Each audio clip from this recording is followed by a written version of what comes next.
The Democrats are getting killed on the shutdown because we're closing up programs that are Democrat programs that we were opposed to.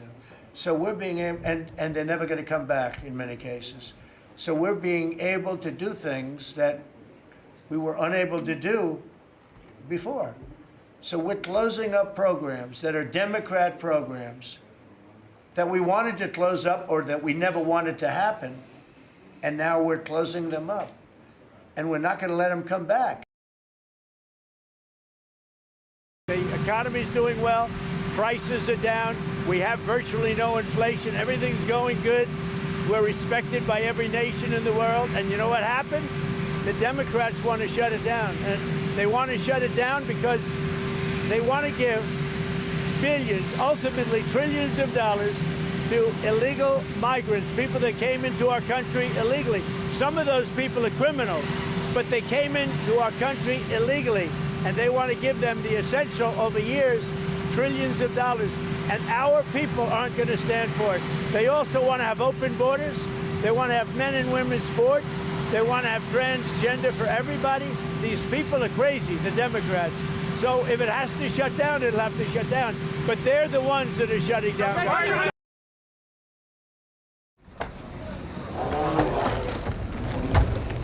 The sounds of any airport are similar, but some things you hear at other airports you won't hear in Denver. Hi, I'm Christine Ohm, the United States Secretary of Homeland Security. At least a half dozen airports across the country are now refusing to air this video from the Department of Homeland Security at TSA checkpoints. However, Democrats in Congress refuse to fund the federal government. It's not airing in Denver because DIA doesn't have TVs at security that do anything other than display basic information without audio. It's very partisan, and I think it violates the Hatch Act. The Denver airport doesn't have to make a choice on whether to air it, but the second largest airport in Colorado isn't showing it either.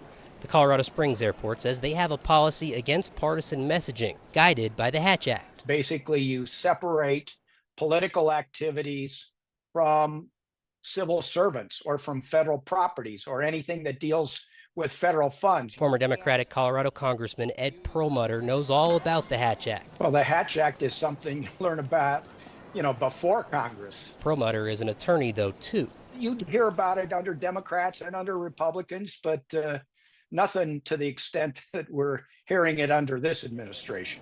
The Hatch Act became law in 1939 in response to concerns federal employees were coerced and threatened with termination if they didn't support certain candidates.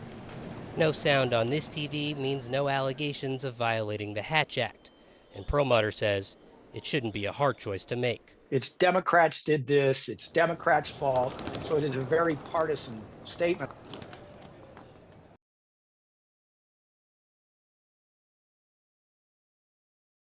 Today marks the first day that air traffic controllers have a completely different focus today. Their first loss of pay. Air traffic controllers are out moving over 45,000 flights today.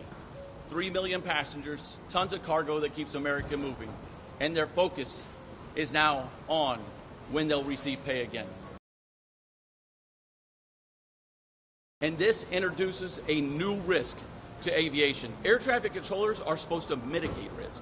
Air traffic controllers ensure that risk is out of the system so that those who fly and those who we serve, that they are safe. And this brings a risk where their focus is now on, when I get off my shift today, do I have to go and drive Uber tonight?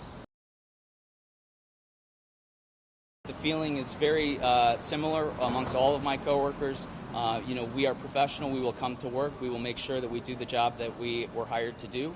But anytime you're not receiving your paycheck when you expect it, the financial burden that is placed on your family and yourself is challenging, and it's something that is going to be on our minds. Hi, I'm Christine Ohm. Secretary of Homeland Security Christine Ohm appearing in a Transportation Security Administration video intended to be played at airport security lines. Democrats in Congress refuse to fund the federal government, and because of this, many of our operations are impacted, and most of our TSA employees are working without pay. Multiple U.S. airports now refusing to play the video, citing the political nature of the message. With the shutdown in its second week, the blame game on full display. Fear of not getting a paycheck forcing some military families to seek assistance at a Texas food pantry. We're only 2 and we're struggling, so I can't imagine what families with more people are struggling with. Over the weekend, President Donald Trump posted the administration had, quote, identified funds to pay troops if the shutdown continued. Tuesday, DHS said the Coast Guard would also get paid, saying the money would come from the tax and spending cuts bill passed by Congress over the summer. Democrats, meanwhile, holding firm, pushing for an extension of the Affordable Care Act subsidies to keep health care costs from skyrocketing. Of course I want our military paid. Of course I want federal law enforcement officers to be paid. There's a way to do that. I'm an appropriator. We should have passed appropriations bills. There's a way to run a government, and this is not the way to run a government.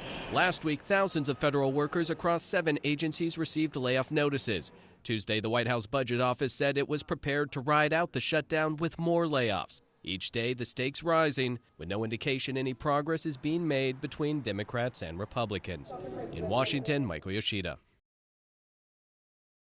When the Senate returns Tuesday, it will mark day 14 of the government shutdown. And in a video that's airing at several airports in America, Secretary of Homeland Security Kristi Noem slams Democrats for it. Democrats in Congress refuse to fund the federal government. Republican House Speaker Mike Johnson also blaming Democrats for not helping pass Republicans' short-term spending bill. We're barreling toward one of the longest shutdowns in American history unless Democrats drop their partisan demands and pass a clean, no-strings-attached budget to reopen the government and pay our federal workers. Meanwhile, Democrats are pushing to extend enhanced Affordable Health Care Act subsidies to keep health care costs from skyrocketing. Some constituents are urging Democrats to hold the line.